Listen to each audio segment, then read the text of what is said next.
commencer la vidéo.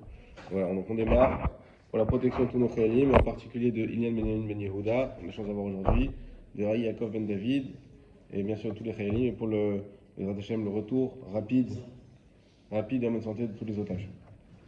Voilà, donc ça est, chaque fois on dit Ilian Benyamin Yehuda, c'est qui c'est, on peut mettre un visage sur le. T'es mon frère, maintenant on connaît le visage. Voilà. Donc la question de la Gemara, est-ce qu'on peut prendre de la caisse commune pour pouvoir financer le vin des. On sait qu'il faut leur acheter les matzot, la Mishnah l'a dit déjà, donc il faut leur acheter les matzot. La question, est-ce qu'il faut également leur acheter. On a le devoir, parce qu'on sait que les gabaïs qui ont la caisse de Tzedaka, il y a des devoirs. Il y a des choses qui sont obligés de financer pour les gens qui n'ont pas les moyens. Les matzot, c'est d'ordre thoraïque. Oui. Les kotot, c'est d'ordre rabbinique. Exactement, d'où la question. Ok. Pshita. La Gemara dit, bah, c'est évident qu'il faut leur. Et ça fait partie des mitzvot de Pessah. Pourquoi tu ne veux pas leur donner? L'on isrecha et là, filou les Rabbi Akiva. Nous avons besoin de cette précision. Donc la Mishnah nous dit, filou minatamproui, que même si ça doit venir de la caisse commune, il faut financer ce vin-là. Et ben, on dit, mais c'est évident, pourquoi tu me le dis? Ça fait partie des mitzvot. Donc c'est normal qu'on doit financer ça. Et ben, il dit non, parce que d'après Rabbi Akiva, ce n'était pas évident. Et c'est pour ça que la Mishnah, malgré l'avis de Rabbi Akiva, elle nous dit il faut financer. Alors c'est quoi l'avis de Rabbi Akiva? De Amar, assez Shabbat Rachol, ve'al titzarech la beriot. Fais de ton Shabbat un jour profane, un jour normal, et n'aie pas besoin des gens. Rabbi Akiva nous dit la chose suivante. Il nous dit. C'est-à-dire, j'ai pas compris. Alors on va expliquer. Après, le lien. Si tu es quelqu'un qui n'a pas les moyens de faire des séoudotes de Shabbat, on sait bien que le Shabbat ça coûte des sous. Il faut acheter de la viande, il faut acheter du poisson, on fait séouda chichit, c'est une souda en plus, donc ça coûte des sous par rapport à la semaine, on peut manger des pâtes, du riz, des choses plus faciles, moins chères. Et ben, si on a le choix de dire, soit je demande de l'aide aux gens pour m'aider à payer mon Shabbat parce que j'ai pas les moyens tout seul, ou je demande rien à personne et je mange des pâtes le Shabbat. Ben, Rabbi Akiva dit, mais tu manges des pâtes le Shabbat. Il vaut mieux ne pas rentrer dans ce système de dépendance et garder ton Shabbat comme un jour de chol, plutôt que pour le Onek Shabbat, rentrer dans un système de dépendance. D'accord? Et donc, on aurait pu penser, peut-être, que vu que Rabbi Akiva il a dit ça, peut-être qu'il penserait que même pour le vin qui est de Pessah, alors on doit pas c'est pas quelque chose qu'on doit financer pour les pauvres. Peut-être qu'on dit non, ne viens pas. Vaut mieux que tu prennes pas de l'argent de la caisse de Tzedaka, et tant pis pour le vin de Pessah. Chez Enken, que la Mishnah nous a dit non, même à Philou les Rabbi Akiva qui dit ça pour Shabbat, et pour Pessah, il est d'accord que quand même, si t'as pas de quoi payer le vin de Pessah, alors quand même il faudra aller chercher dans la caisse commune. Mais pour Shabbat, il parlait simplement que du Onek Shabbat. Oui. Il ne parle pas du vin, du kidouche, ou D'accord. des choses qui sont. Mais le Onek, alors qui a dit que le Onek Shabbat c'est moins. C'est-à-dire qu'on aura l'obligation de la Torah, l'obligation rabbinique, et après le kiff. Et donc, Alors là. il ne prend pas le kiff, mais par contre, au niveau des causes. Alors tu rentres dans un point qui est très intéressant, et on va le développer dans le Shulchan Aruch, où on place le Onek Shabbat. C'est quoi la mise de Shabbat? Est-ce que c'est un Derabanan? Est-ce que c'est un Deoraita? Est-ce que c'est un Minag? Est-ce que c'est une Chumra, un petit plus? Ou un Hidour? C'est quoi le Nek Shabbat? On va voir. Je continue. Alors non, c'est subjectif maintenant qu'on ne sait pas, mais une fois qu'on saura, ça sera tout à fait objectif. Acha. Acha Mishum Pirsumé Minissa. Alors pourquoi on ferait cette différence avec Shabbat? Il dit parce que la Gemara nous dit, parce que dans Pessah, pourquoi on fait les Karba Kosot, Mishum Pirsumé Nissa? C'est la liberté. Pour la propagation, comme à Hanouka, on fait Pirsumé Nissa pour l'allumage de Hanouka, et bien ça, pour ceux qui ne le savaient pas encore, et ben les Arba Kosot, on nous donne plein de pirouchim, les 4 galouyot, tout ce qu'on veut. Arba Kosot de base c'est quoi? C'est Pirsumé Nissa. C'est pour ça que les femmes elles sont astreintes au Arba Kosot. Je comprends pas, Arba Kosot c'est une mitzvah assez, chez Azven Grama. Et c'est exactement comme dans Hanouka. Af em en ayu beoto anes. elles aussi, elles étaient incluses dans le miracle. Vu qu'elles aussi, elles étaient incluses dans le miracle, Pour la sortie d'Égypte. deux explications, si vous vous rappelez, on les avait données pour Hanouka.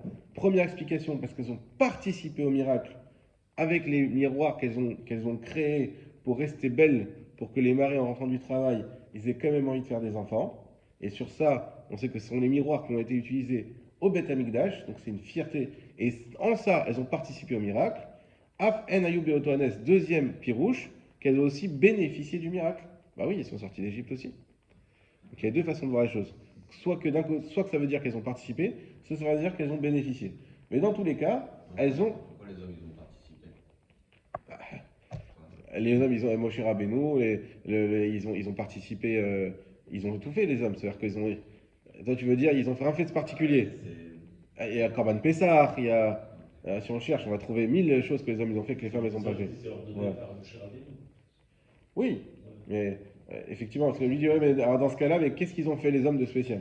Bon, c'est vrai que je me suis même pas posé la question. On a déjà le Korban Pessah, déjà ça suffit. Qu'on sait que c'était ça qui a donné le sroud de sortir. On sait qu'ils ont gardé la Brit Mila. On sait qu'il y a plusieurs choses qui ont été conservées, mais effectivement, les mitzvot, en général, il y a beaucoup plus de mitzvot pour les hommes.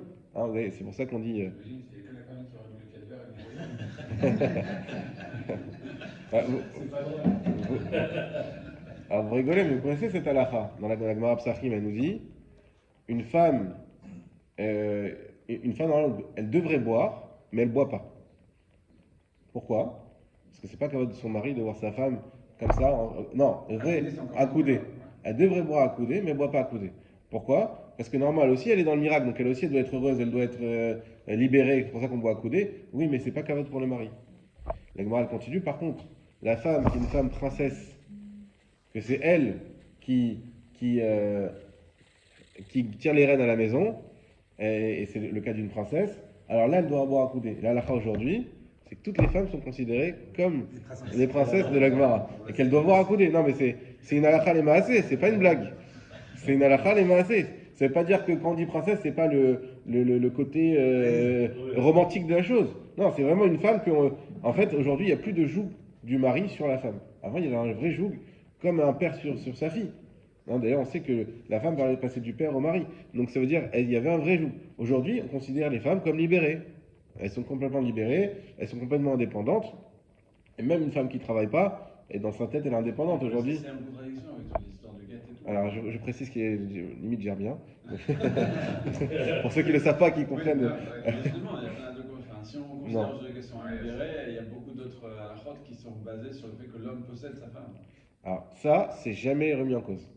C'est un kinyan. On choisit en gros ce qu'on met en cause. Non, non, c'est pas choisi. Forme, ce qu'on réforme. Le kinyan, c'est autre chose. Kikar Kishisha, comme il a dit, Milachon kinyan. D'accord? On apprend ça de Kicha Misde Ephron. Abraham, il a utilisé le mot Kicha, il a acheté le champ de Ephron. De là, Kikar Kishisha, on apprend que Ikar, c'est un achat. Donc, c'est un kinyan, c'est une acquisition.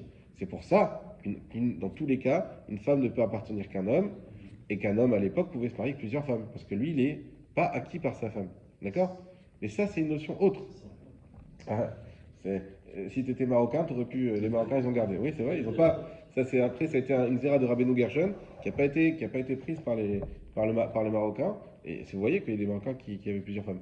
Par contre, il y a aussi autre chose qui, vous savez, sur la Gézara de Rabbeinu Gershon, c'est que normalement, il n'y a que le mari qui pouvait divorcer. C'est que c'est de même que c'est le mari qui acquiert la femme, c'est le mari qui peut libérer la femme de son vivant ou Chazvé Shalom s'il part. Ça, c'est automatique. Sauf que Rabbeinu Gershon, il a fait dans sa Xéra, la même Xéra, hein, c'est un féministe, il a dit non, maintenant, une femme qui veut divorcer, on oblige le mari à donner le guet. Et vous savez très bien qu'on le frappait jusqu'à qu'il dise Anirotse. Ah, mais et la Gemara elle pose la question, mais tu le frappes. C'est sous la contrainte, c'est une violence. C'est une des annulations du contrat. Il y a violence. Et Rambam il explique non, parce que on frappe son Yetzirara, et quand il dit Anirotse, là c'est sa vraie nature qui veut libérer la femme, qui évidemment, si elle veut divorcer, c'est qu'il y a un truc qui ne va pas. Donc, aucune femme n'a envie de divorcer pour rien. Voilà. Donc, bon, ça c'était la parenthèse de Af en Ayub Beoto Anes. Et donc, les femmes aujourd'hui, la halacha, sauf en Djerbi, mais à Djerba, les femmes doivent boire accoudées, et elles ont la mitzvah de boire accoudée. C'est pas rien, parce que si on ne boit pas accoudée, vous savez qu'on n'est pas quitte. Celui qui doit avoir accoudé, s'il ne doit pas accoudé, il n'est pas quitte. Il y a la question du fils avec le père, la question de l'élève avec le rapport. Ça, c'est pas suffisant, on ne rentrera pas dedans. Mais en tout cas, c'est pas un détail. Sinon, on n'a pas fait la mitzvah si on n'est pas accoudé et alors qu'on devrait l'être. Donc, c'est pas anodin. On dit qu'aujourd'hui, les femmes, elles doivent s'accouder, pas elles peuvent, elles doivent. Ok, donc on a cet avis de Rabbi Akiva. Et donc, comme les femmes, comme on a expliqué, elles ont, comme le vin, c'est Pirso Mélissa, donc les femmes qui. Non, rien à voir avec les femmes. Comme c'est Pirso Mélissa, Rabbi Akiva, en temps normal, il aurait dit non. Mais pour le Pirso Mélissa, alors il faut le faire. Donc, c'est pas une question de degré d'importance de la mitzvah, c'est une question de nature de la mitzvah, dans le sens où il y a un Pirso Mélissa. Et donc, même les gens les plus défavorisés, même s'ils doivent passer par le Tamchouï, il faut qu'ils participent au Pirso Mélissa. Il faut que tout le clan Israël, peu importe peu importe sa bourse, puisse participer au point que la Mishnah nous dit il doit même jusqu'à aller vendre son habit. Pour le vin de Pessah, il faut aller jusqu'à vendre son habit ou le prêter. Parce que c'est vrai qu'à l'époque, comme aujourd'hui, ils avaient habit de nuit, habit de jour. Et ben, ceux qui avaient vraiment pas d'argent, ils inversaient. Ils louaient leur habit de nuit la nuit, mais ils mettaient l'habit de jour la nuit. Et inversement, pour avoir bien sûr un habit. Et bon, à l'époque, aujourd'hui, on comprend plus parce que les habits, ça coûte plus rien. À l'époque, c'était des coutures, des machins, des trucs qui gardaient presque toute leur vie. Donc ça coûtait très cher d'avoir un habit et ça se louait. Comme on pourrait dire aujourd'hui une robe de mariage peut-être. Voilà, c'était cet ordre-là. Et même ça, il doit vendre pour pouvoir avoir le vin de Pessah. Si c'est Mélissa. Pire Mélissa, propagation du miracle, publication du miracle. Comme à Hanouka quand on allume le Nerot. Tana de Beliaou, Afal Pishama Rabbi Akiva Sashebat Rachol, Valsidach Labiret. Donc on a un Tana de Beliaou. Tana de Beliaou, c'est les enseignements qui ont été attribués à Elio Hanavi. Donc il nous dit, même si Rabbi Akiva, il a dit, il vaut mieux faire tout ton Shabbat un jour profane plutôt que d'avoir besoin des autres, Aval O, c'est ou des varmouat, Betor Beto. Mais quand même, il faudra qu'il fasse une petite chose dans sa maison. Ça veut dire, c'est vrai, il t'a dit fais ton Shabbat Rol, fais un petit truc. Un mini changement quand même pour montrer que Shabbat Kodesh. Ok, que c'est Shabbat. Umaïninou, et c'est quoi Amar Rafapa, qui c'est d'Arsana. Rafapa, il dit c'est quoi le minimum, on va dire. C'est les Chissa d'Arsana, c'est des petits poissons frits, des petites anchois. Hein ou du hareng, voilà, selon les coutumes. Il n'a pas dit du thon, parce que c'est un gros poisson. Voilà, les petits poissons frits qui sont vraiment pas chers, que tu trouves comme ça, au minimum, tu mets ça sur la table, ça fait la différence avec la semaine. Kiddan de Rabbi Yehuda ben Tema Omer, comme il a enseigné dans une Mishnah Rabbi Yehuda ben Tema, celui qu'on connaît bien parce qu'on le fait toujours avant la tfila, Eve'az Kanamer, soit effronté comme un tigre ou une panthère. Hein, c'est toujours on dit mais soit affronté, il ne faut pas être effronté. Mais dans les temps des mitzvot, il faut être effronté. Donc ça, on l'a déjà vu ensemble. Les midot, ça vient du mot mida. Mida, c'est une mesure. Mida, c'est pas une valeur morale, c'est une mesure. C'est-à-dire que toutes les midot, elles sont bonnes. La question, c'est qu'elles doivent être mesurées chacune en fonction de la situation. Donc être effronté, Eve'az Kanamer. La première chose, soit un juif effronté. N'aie pas honte d'être juif, n'aie pas honte de faire les Torah mitzvot, parce qu'il y en a qui ne les font pas. Et à la base, n'aie pas honte, on ne parle même pas d'égoïme. On parle des juifs qui vont se moquer de toi. Ah, c'est quoi ce religieux? Ah, c'est quoi machin? Je l'ai vécu ça. Une fois, j'étais en colo avec un cousin à moi qui était religieux, mon frère. Et d'autres qui faisaient pas Shabbat, ils se moquaient de lui. Ils lui disaient ah, t'es le rabbin, t'es le rabbin de la colo, et tu fais pas, tu fais Shabbat et machin. Ils se moquaient du qui faisait Shabbat. Et quand on est les adolescents, c'est qu'ils sont pas toujours, fins. Et ben voilà. Donc, Kanemer, non, je fais les mitzvot et j'en suis fier. Les Kal, Kanesher. Et tu dois être furtif comme l'aigle. Ratz Katsevi. Et tu dois courir comme le cerf. Ve Gibor Kahari. Et fort comme le lion. Tout ça, c'est les Shem Shamaïm. Quand tu fais les mitzvot, il faut y aller bizrizout, il faut y aller vite, il faut être léger, ça veut dire, il ne faut pas être quelqu'un qui soit. On parle de Ol Malchut Shamaïm, on parle du joug divin. Le joug, c'est ce qu'on mettait aux animaux pour pas qu'ils puissent bouger. Mais d'un côté, il faut prendre ce joug-là, qu'on sait que c'est un joug dans le sens où on ne peut pas s'en détourner, mais savoir qu'il faut le prendre avec légèreté. Parce que c'est pour ça qu'on a été créé, parce que c'est comme ça qu'on accède au bonheur, c'est comme ça qu'on accède à qui on est. Et Ras Kassevi soit rapide comme le cerf, les Giborkari est fort comme le lion, la Sot, Retson, Avicha, Sheba Shamaim. Tout ça pour faire la volonté de ton Père aux cieux. Et quel rapport avec le Shabbat? Quel rapport avec le Shabbat? 2 minutes. Hachem Elohim, Hachem Elohim. Regarde, Ovrim.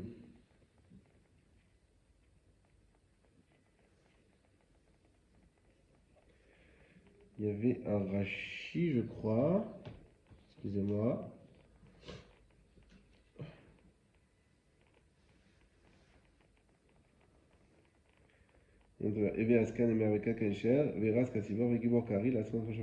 J'ai oublié. Bezrat Hashem, je cherchais pour le cours prochain, on va pas s'apesantir. Quel est le lien entre cette Mishnah et le conseil du Tana d'Eveliaou de, au moins pour Shabbat, même si ça n'a pas les moyens, de faire une différence et de mettre quelque chose? Bezrat Hashem, on garde ça en suspens. Tanou Rabbanan. Alors ça, c'est pas directement lié au sujet, mais comme c'est très joli, je lui ai dit que j'allais vous le faire aussi. Et Chacham nous enseignait Shiva Devarim Shiva, Rabbi Akiva, être Rabbi Yoshua Beno. Alors là, la Gemara va en parler beaucoup, mais on va faire juste Rabbi Akiva parce que c'était ce dont on parlait. Et Rabbi Akiva, il a laissé un testament, on va dire, à son fils Rabbi Yoshua. Il y a 7 choses qu'il lui a dit. Al Teshev, Begavoa Shel Ir. Vetishane. Ne t'assois pas en haut de la ville pour étudier. Alors, les Mefarshim ils expliquent, c'est quoi? Le haut de la ville, c'est un endroit où il y a beaucoup de passages. Donc quand tu vas étudier, ne te mets pas dans un endroit où il y a du passage parce que tu vas être interrompu. Et donc on sait ça, combien c'est. Aujourd'hui, on pourrait dire mets ton portable en silencieux. Voilà. Faut pas dire éteins-le. Donc ça veut dire, quand tu vas étudier, tu consacres ton moment pour te mettre à l'écart et pour pouvoir étudier sans être dérangé. Val Tadour Ba'ir, Shiroshea, Talmidei Chachamim. Écoutez ça comme c'est marrant. Al Tadour. Et ne va pas habiter, hein, le chasse, ils vont pas être contents. Ne va pas habiter dans une ville où ce sont les Talmidei Chachamim qui sont à la tête politiquement de la ville. Pourquoi? Des taroud, bégarcé, vélo aimé, des tibourés. Parce que si c'est des Talmidei Chachamim, imaginons le maire de la ville, c'est un Talmid Chacham, c'est un Rav. Bah, lui, c'est quoi sa préoccupation, un Rav? C'est la Torah. Et il va mal gérer sa ville. Écoutez, comme c'est actuel. Voilà, il va mal gérer sa ville, parce que lui, c'est pas son occupation. Sinon, c'est que c'est plus un Talmid Chacham, si maintenant il de... Mais alors, c'est contradictoire. Pourquoi? Parce que si tu es Talmid Chacham, tu vas pas être le roi de la ville, parce que tu vas habiter dans une ville où tu ne dois pas être Rosh Hashanah. Non, ça c'est qui donne à son fils. C'est déjà il Non. aurait élu. Non, mais si un gars il veut suivre ce que dit Rabbi Akiva à son fils, il va dire moi je suis un Talmid Chacham, je ne Ouais. dois pas habiter dans une ville où il y a un Rosh Hashanah qui est religieux. Oui. Mais si le Rosh Hashanah est religieux, lui-même il habite dans la ville de. On n'a Je pas- veux qu'il y ait une ville où il. on n'a pas dit religieux. Chachamim, Talmid Chacham, ok. C'est différent, Talmid Chacham. Religieux, Non, tu vois bien qu'il y a religieux, il y a religieux et il y a toi qui viens étudier ici le matin. Hein? Si tu es Talmid Chacham, Ouais, normalement tu es pratiquant. bah, évidemment, Donc si tu es Talmid Chacham pratiquant, tu vas essayer d'appliquer ce qu'on te demande de pratiquer. dans la Tu vas ville. aller dans une ville où le Rosh Hashanah n'est pas Talmid Chacham. Non. Donc finalement tu vas habiter dans la ville où tu es le Rosh Hashanah et à la fois Talmid Chacham. Une incohérence. Parce que tu vas aller dans une ville où tu vas essayer de faire monter le niveau. T'es pas obligé d'être Rochaï. Bah justement, alors ça veut dire que. Pas Rochaï. Oui, donc il y a des Talmid Chacham, t'es pas Rosh Hashanah. Il n'y a aucun gars où il y a un Rosh Hashanah qui est Talmid Chacham. Exactement. C'est mieux. Et c'est bien. Un Rosh Hashanah, il ne doit pas être Talmid Chacham. D'accord. donc Exactement. ça veut dire- ouais, exactement, Ou voilà. plutôt, un Talmid Chacham, il ne doit pas être Rosh Hashanah. C'est ça. Mais pourquoi? Mais parce qu'il peut pas, il n'a pas le temps. Donc au lieu de dire ça, il Oui, pourrait mais dire faut que s'appliquer, Talmid justement. Chacham ne doit pas être Rosh Hashanah. Il parle à son fils. Donc la Gemara, elle publie son testament, il parle à son fils, il dit voilà, ne va pas, sinon ta ville, tu vas être dans une ville où les choses vont être mal gérées. Voilà, il n'y aura pas ce qu'il faut, il n'y aura pas les. minimum, Voilà, ça va être Ça mal veut géré. dire en gros, c'est-à-dire que le Talmid Chacham, s'il est Rosh Hashanah, c'est qu'il n'est pas pratiquant. Non, c'est qu'il va. Soit il abandonne une partie de sa Torah, on a 24 heures dans une journée, tu peux faire ce que tu veux. Si tu travailles et que tu as. Et Rosh Hashanah, c'est un travail qui est censé être très prenant.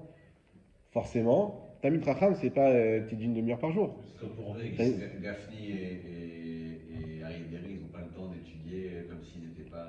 Ah, il lance des noms directement. C'est pas pour envie, Donc voilà. Maintenant, ça ne veut pas dire que le rocher ne doit pas être religieux. On n'a pas dit ça. Non. Voilà. Il doit être religieux, ça sont les règles de la Torah, mais il y a Talmid Chacham, c'est un Talmid Chacham, un rabbin, c'est un rabbin, un Rosh Hashanah, c'est un Rosh Hashanah. Voilà. Et donc, comme on sait très bien que si c'est un Talmid Chacham, eh ben, la Torah elle passera toujours avant tout dans ses préoccupations, donc il va forcément délaisser un peu la gestion de la ville, c'est ce qu'il nous explique Rachid. Du coup, je te déconseille d'habiter dans une ville comme ça parce que c'est une ville où tu n'auras pas les services municipaux nécessaires.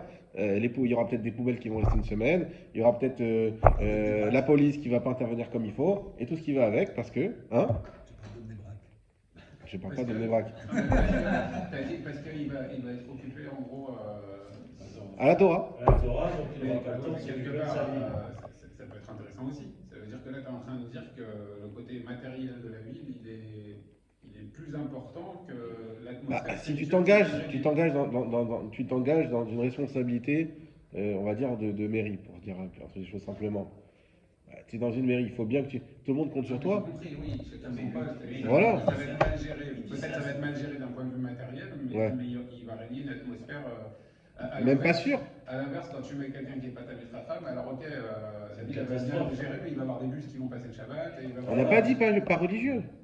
On n'a pas dit pas religieux. Attends, on est tous religieux ici. Tu t'es religieux, tu fais Shabbat, t'es religieux. Mais est-ce qu'on était. Non, on n'est pas Tamine Chachamim. On a parlé de Torah Manuto la dernière fois. Alors, on n'est pas Torah Manuto. On essaye d'avoir Chélek dans la Torah. On étudie un petit peu, on va chercher ce qu'on peut. Et il y a des personnes qui étudient la Torah 8 heures par jour. On ne peut pas te comparer à ça. Donc, la personne qui étudie la Torah, évidemment, de sa propre volonté, etc., parce qu'il y a ceux qui étudient 8 heures par jour, mais qui prennent 50 cafés au milieu et qui en fait sont pas intéressés et qui font ça pour d'autres raisons, évidemment que ça, c'est pas constructif. Chacun doit à une place, mais voilà. Et en fait, c'est chacun à sa place. Donc, évidemment qu'il faut qu'il soit religieux, évidemment que la règle de la Torah doit être respectée, on n'a pas dit ça. Mais il faut quelqu'un qui soit capable d'être engagé dans sa ville et dans sa fonction. C'est une responsabilité. Et donc, si c'est quelqu'un qui est Talmid Chacham, ce qu'on appelle Talmid Chacham, c'est quelqu'un qui étudie, on va dire, assez pour ne pas avoir le temps de s'occuper d'une ville, de s'occuper d'un tsibour. Parce que ça, bon. Déjà, rien que les rabbinim aujourd'hui, moi, j'ai parlé avec des rabbinim qui me disent on n'a plus le temps d'étudier. Et je comprends pas, c'est un rave. Je dis oui, mais avant d'être rave, eh ben, j'étudiais tranquillement, j'avais le temps. Aujourd'hui, ben, un rave, il y a le côté administratif, il y a le côté tsibouri, il y a le côté évidemment financier, et côté de recevoir les gens, conseiller. Mais quand tu conseilles les gens, mais tu peux pas étudier. Quand tu gères la trésorerie de la synagogue, tu peux pas étudier. Quand tu as les soucis du prêt pour payer le crédit des murs de la synagogue, Bezrat Hashem, bah, tu peux pas étudier. Alors comment tu fais? Eh bien, ça te prend. Donc c'est pour ça qu'un rabbin, et nous à la yeshiva, mon rabbin il nous avait pris ça, il nous avait parlé du Rav Sitruk Zichrono Livracha. Et nous, on était sur le Rav Sitruk pour nous, et on avait le Rav Ariel qui était son gendre, qui était le Rosh Yeshiva. Il dit, mais n'ayez pas une seconde en tête que le Rav Ariel, qui a 30 ans ou 40 ans de moins que lui, il connaît beaucoup plus de Torah que le Rav Sitruk. Mais Rav Sitruk, c'est un être et une personne immense, mais que les fonctions qu'il avait, et forcément, même si tu prépares des shurim, etc., même il a fait le Daf Yomi, mais par rapport à Rav Ariel, qui était un homme qui vient de Pognovitch, qui a étudié la Torah 15 heures par jour, et d'une façon sans aucun souci dans la tête, ça n'a pas de commune mesure. Moi, je vous le dis, j'ai eu la chance de faire un Mandié Shiva. Quand tu fais un Mandié Shiva sans souci d'argent, sans souci de femme d'enfant, sans souci d'études, et ceux qui ont ensuite voulu faire un peu d'yeshiva ou un peu le matin à pavé entre les études, etc., ou qui ont ensuite étudié et découvert la Torah une fois mariés, mais ça n'a rien à voir. Il y a un truc que tu pourras jamais rattraper dans ta vie, être ta tête 100% dans la Torah, c'est fini. C'est une fois dans ta vie, c'est quand tu es jeune et que tu n'as pas de soucis ni d'argent, ni de famille, ni tout ça. Une fois que tu as tous ces soucis-là, bah, évidemment, ça ne veut pas dire qu'il ne faut pas étudier. Évidemment qu'on va étudier. Mais sache que ça n'a pas de. C'est pas comparable. Ça n'a rien à voir. Et ton cerveau, il est pris par d'autres choses. Donc c'est normal. Donc en tout cas, le dirigeant, on ne peut pas avoir. Alors, je ne sais pas. C'est pour ça qu'aujourd'hui, certains rabbins disent aux jeunes qu'ils ne peuvent pas faire l'armée parce que c'est le moment où ils doivent se consacrer 100% à leur étude. Alors là, tu rentres dans un truc. Tu vois, il y a jamais mon cousin qui est là, il va te répondre. Non, la question de l'armée, effectivement, la question c'est de dire oui, mais il faut qu'on ait des gens qui étudient. Aussi, comme vous avez dû l'entendre en ce moment, il y a plusieurs façons de faire la guerre. Comme Yaakov, il a dit. Nachon. Et Yaakov, il a dit moi j'ai fait l'armée avec mon arc et mon épée. Là-bas, le Rashi dit avec ma prière et ma Torah. Ça veut dire qu'on sait que faire l'armée aujourd'hui, ce qu'on fait, pourquoi on étudie aussi pour les Chayalim, c'est notre part à nous dans la protection. C'est sûr que les gens qui suivent dans les Yeshivot, avec une bonne intention, c'est sûr qu'ils participent à la réussite d'Israël. Cependant, il faut bien, dans toutes les armées que tu as eues au cours des générations passées, de David, de Shlomo, il n'a pas eu à faire la guerre, mais des autres rois qui sont arrivés après, qui on prenait pour aller faire l'armée? Talmidei Chachamim. On prenait, vous avez une faute, vous pensez, il y a quelque chose qui n'a pas été ces derniers mois? Ah oui, j'ai vexé quelqu'un, rentre chez toi, ne viens pas faire l'armée. Donc, on ne dit pas aux gens qui sont religieux de ne pas faire l'armée, à l'inverse. Et c'est ce qu'on voit aujourd'hui, c'est que même les religieux commencent à prendre les armes. Donc, et c'est ça le Mashiach.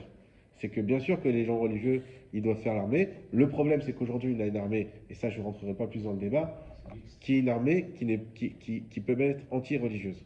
Et là, c'est pas une question de vouloir faire l'armée et de prendre du temps pour ça. C'est sûr qu'on doit avoir, que tout le monde doit se sentir. Le problème, c'est que oui, mais qui a mis tout ça en place? Des non-religieux, dans un cadre non-religieux, qui va nous influencer et qui va mettre des choses en place qui vont nous éloigner de la Torah. C'est pas ça l'armée de David Ameller. C'est une armée avec tous les terribles qu'on peut avoir, le Shabbat et ce que tu veux, mais c'était dans la voie de la Torah. Ils avaient des psukim à la bouche. Donc, donc le problème, c'est que tu vas rentrer dans un cadre, armé ou pas armé d'ailleurs, ça aurait pu être une école, ça peut être une fac, et c'est un endroit qui va t'éloigner de Dieu. Donc on va dire, mais attends, mais moi je ne vais pas mettre mon fils là-bas. Et moi, toute ma vie, j'ai payé, et je me suis mis dans une ville exprès, j'ai des écoles, et je lui ai inculqué des choses, et on sait très bien qu'à cet âge-là, la fin de l'adolescence, parce que ce sont des jeunes sont en fin d'adolescence, et ben c'est là où ils sont, parce que là, notre avarié, ce qu'il nous dit à l'Yeshiva, il dit là, ce que vous êtes en train d'apprendre, une des raisons pour lesquelles vous ne pourrez plus jamais absorber autant, c'est que vous avez un cerveau qui est encore vierge. Hein, c'est pour ça aujourd'hui qu'on protège nos enfants d'un maximum de choses, de ce qu'ils voient, parce qu'ils ont un cerveau encore naïf. Donc tout ce qu'on va leur dire, ils vont l'avaler. Et donc si tu as la chance d'être à ce moment-là en train d'avaler de la Torah, et ben tu auras un cerveau bien fait toute ta vie. Si Chazvé Shalom, tu arrives et qu'on te pourrit ton cerveau à cet âge-là, et ben tu as un cerveau qui sera peut-être détraqué et qui sera difficile à arranger. Donc c'est sûr que c'est ça qui fait peur. C'est pas une question, je pense, de temps et d'armée.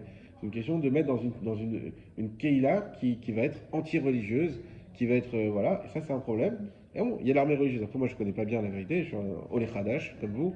Donc, je connais pas bien comment ça se passe.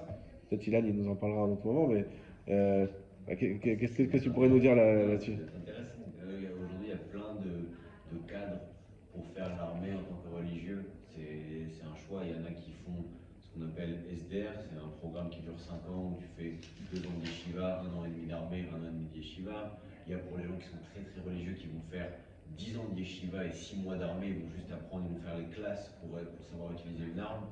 Il y a plein de programmes pour ça et pour qu'il n'y ait aucune raison de dire je ne fais pas l'armée parce que je suis religieux. Au final, ça existe. Et même pour les Haredim, il y a aussi des unités à l'armée spéciales pour les Haredim. Il y a tout. Voilà. C'est intéressant. On nous entend dire là. Bah ouais, on est tous intéressés par tout ça. Alors ça, c'était Rosh Haya. Ve'al tikanes levetecha pitom. Ne rentre pas chez toi brusquement. Vous n'avez pas vos femmes des fois qui vous disent oula, t'arrives comme ça. Non, tu rentres tranquillement chez toi. Kol shekel levet raverecha. Il y a plus forte raison dans la maison de ton ami. Hein, ouais. Il y a des fois les gens dans les les portes elles sont ouvertes. Tu rentres comme ça. Mais non, attends. Peut-être qu'on t'a dit au Khaba et tu viens chercher du sel quand on a envie. Mais quand même, on rentre pas chez les gens comme ça. Et même chez soi, t'es chez toi. On rentre pas pitom brusquement. Faut que on rentre tranquillement, bonjour, on salue tout le monde. Et on rentre pas, même si on rentre d'une journée peut-être difficile, on vient avec des fois avec des soucis. Mais là, tu arrives chez toi, il y en a même des fois, s'arrête un peu. Moi, je me rappelle à un moment donné, le travail c'était un peu difficile. Avant d'arriver chez moi, j'attendais un peu. Je voulais pas rentrer avec l'arsep de la pression. Et tu rentres chez toi tranquillement. Ve'al timna bena'alim meraglecha. Et n'enlève pas les chaussures de tes pieds. Hein? Voilà. Alors, on n'a pas parlé quand tu rentres à la maison. On a parlé en général. Faut avoir les pieds couverts. On sait que c'est à l'époque du Beth Amikdash, c'était l'inverse. Au contraire, la Gdusha, c'était d'enlever les chaussures. C'est pour ça qu'ils ont gardé ça les cousins. Mais aujourd'hui, qu'on sait qu'il y a la Touma qui s'est installée dans le monde, il y a une Touma qui se tient dans le sol. Donc, il ne faut pas marcher pieds nus. Ashkem ve'achol bekaïs mipnei achama. Lève-toi et mange en été à cause du soleil, ou chorev mipnei atzina, et en hiver à cause du froid. Donc ça veut dire qu'il faut prendre des forces le matin, que ce soit pour affronter un froid difficile ou même une chaleur intense. Et ve'aseh Shabbat echachol, ve'atzlach la beriot. On a appris. Il vaut mieux que tu fasses son Shabbat un jour de chol plutôt que d'avoir à tendre la main et d'avoir besoin des autres. Et le dernier, ve'ave mishtadel adam she'asha mesacheket lo. Et efforce-toi avec un homme. En fait, c'est associe-toi avec un homme que le moment, on va dire que la chance lui sourit. Ça veut dire que quand tu vas te. Alors, Rachid il nous précise de mémoire.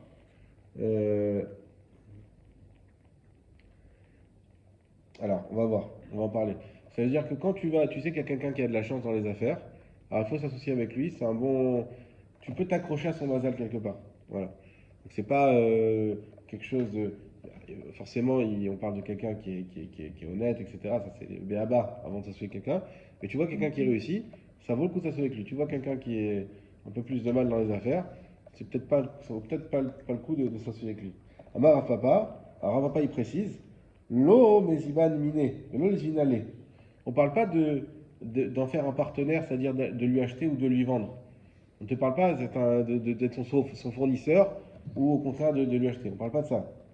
Et là, les mi'avad shutafut behedia. Mais vraiment de s'associer avec lui. Donc c'est ça le conseil de Rabbi Akiva. Pas uniquement d'avoir des relations commerciales avec lui. V'ashta damar Shmuel bar Yitzhak, maï dirtiv. Et maintenant qu'il a dit Shmuel bar Yitzhak par rapport au passouk qui est écrit Maase yadav birkat kolantel pruta. Mais Iyov. Donc on voit que Iyov c'était quelqu'un de très riche. Et en fait, Maase yadav kolantel pruta. Maase yadav birkat kolantel pruta. C'est-à-dire que la bracha de Iyov, elle s'étendait à tous ceux qui lui donnaient une pruta, c'est-à-dire qui investissaient sur lui, si on peut dire. Iyov, c'est pas celui qui a tout perdu. Après. Il a tout retrouvé. Ça, je sais pas. Je ne me rappelle pas qu'il a tout retrouvé. Mais oui, c'est vrai qu'il a tout perdu. Oui, il a été tellement éprouvé qu'il y a des Rishonim qui disent que cette histoire est fausse. C'est un machal. C'est un machal pour nous dire, voilà comment ça peut se passer dans les cieux, parce que elle est tellement dure à comprendre. C'est un tzaddik qui réussit. Alors, aujourd'hui, on dirait bien Inara, mais il a réussi dans les affaires, il a eu une belle famille et tout. Dieu préserve, ses enfants sont morts, ses champs ont brûlé, il a eu la lèpre, il pouvait même plus bouger tellement il souffrait. Horrible. On lit d'ailleurs ça, c'est un des textes qu'on a le droit d'étudier à Tisha B'Av. Tisha B'Av, on n'a pas le droit d'étudier la Torah, parce qu'on peut étudier que Bessimcha, c'est un jour de deuil.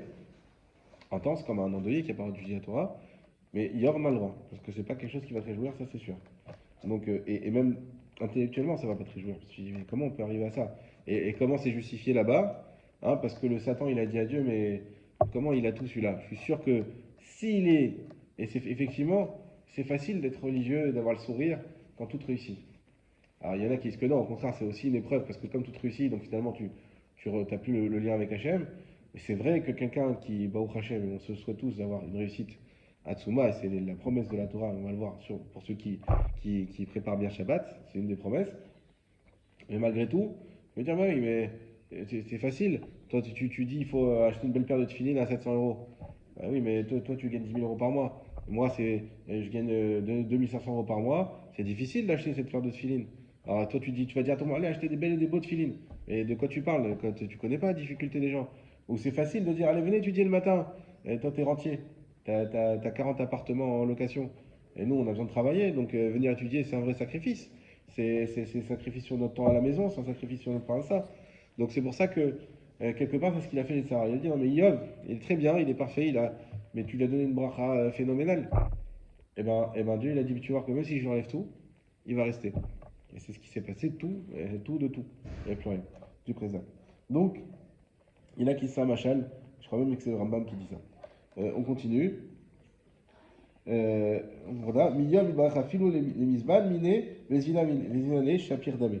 Et pour Iyov, lui, il avait tellement une bracha que même être simplement